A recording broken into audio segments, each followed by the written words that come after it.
Hi guys! Hi everyone! Good evening! This is Manay Gina and welcome back sa aking YouTube channel. So guys, for today's video, ang pag-usapan natin is si Daniel Padilla.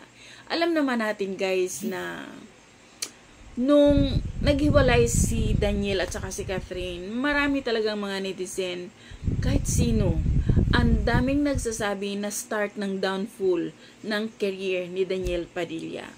At marami talagang naniniwala na yun ang simula ng pagbagsak ng career ni Daniel.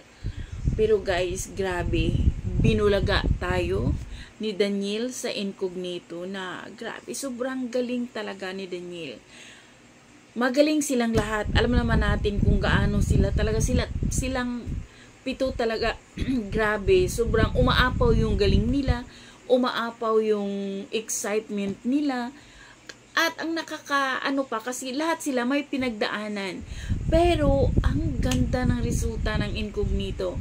At ito nangangamoy season 2. So sana lang meron guys. Kasi alam kong hindi lang din naman ako ang excited sa season 2. Alam kong marami. Kaya nga requested ng karamihan na magiging season 2. At syempre, diba, ang sarap nilang panoorin at napatunayan ni Daniel Padilla na kahit wala siyang love team, aangat at aangat pa rin siya kasi magaling na artista si Daniel Padilla. Finger crossed, sana magkaroon ng season 2 ang incognito. Yun lang guys, bye!